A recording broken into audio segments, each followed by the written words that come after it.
Hello and happy Tuesday. This is Liz Rich with another installment of Youth City News.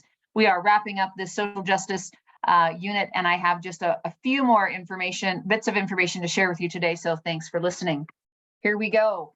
Two stories today should be fairly quick. We're going to talk about food access and labor rights, Salt Lake City superheroes, and another Youth City riddle.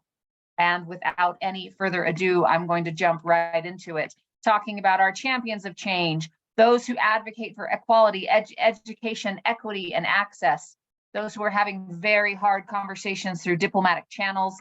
They demand justice and democracy for all, and they are making sacrifices for both our local community and our larger community. These are the superheroes that focus on food, access, and labor rights.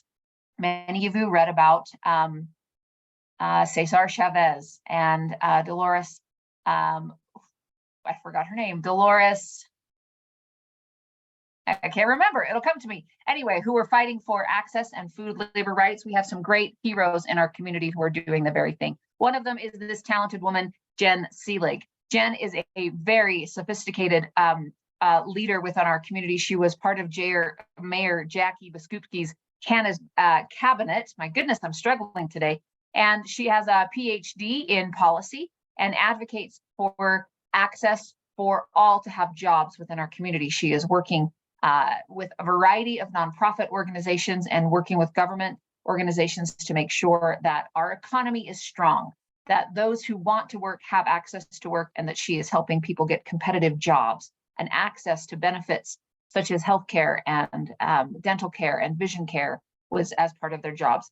Jen works hard for labor rights and unions and is a huge advocate for social justice in our community. This guy you may not know, but you enjoy his work every day if you attend the Salt Lake City School District school.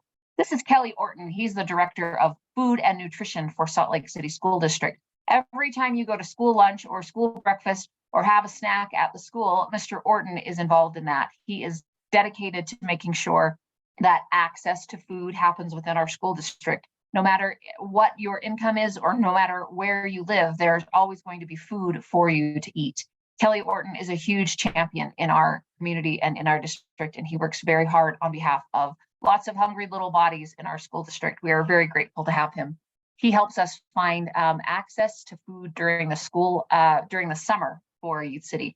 Now, this woman is one of my all-time favorites. She is a mom and had her son in Youth City for a very long time. Her name is Miss Gina Cornea. She is the executive director, which we have learned is the boss of an organization called Utahns Against Hunger. And Gina has been working her whole career to make sure that people have access to food, and not just any food, but healthy food. The Utahns Against Hunger organization makes sure that there is access to food stamps and access to government agencies for young moms, for single moms, for all moms, and for all families. She has a stewardship called the SNAP benefit, which makes sure that those who need extra support to make sure that their bodies have good food and good nutrition can have access to government funding. She has created a partnership with the farmers markets and the local farmers, so those who are receiving this government benefit can shop with their government resources at the farmers market. This guy right here played a huge role for our organization during COVID. His name is Brian Jones, and he runs a nonprofit called Nourish to Flourish. Nourish to Flourish is a really cool opportunity and a nonprofit that takes restaurants and links them with communities in need.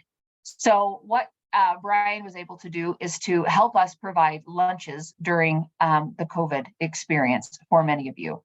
We got high quality restaurant food delivered to our programs. What that ended up doing is it maximized resources. It kept restaurants in business and helped feed lots of hungry people. He is a brilliant businessman, a very compassionate person, and a really great guy. And I'm really grateful that we can honor Brian Jones and the good work that he does in our community. The last organization we're going to talk today about is the Utah Food Bank. Many of you went and did a service project at the Utah Food Bank, and you saw what a big organization that is. The Utah Food Bank provides access to food for all members of our whole state. But whether you are a single person, a family, a grandparent, a parent, you can go to the food bank and pick up a box of healthy food to help nourish your family and keep you healthy and strong. The Utah Food Bank is a huge partner in our work and certainly closes a gap for many to find access to food and jobs within our community. These are the organizations and people that represent the good work that social justice superheroes are doing on behalf of food access and labor rights. Many of them will be with us on Friday at our event, and I'm very excited that you'll get a chance to meet them. And without any more ado or wait, I will share with you riddle number 6 of our 6-part series. Here we go. You answer me, although I never ask you a question. What am I? You answer me, though I never ask you a question. I wonder what this is. I hope you'll work together today. Send me your correct answers by 5 o'clock. Thanks so much for listening. Hope you have a great Tuesday, and we're one day closer to spring break. Thanks so much. Go ahead and make a difference in your community anywhere and any way you can. This is Liz Rich signing off with YouthCity News.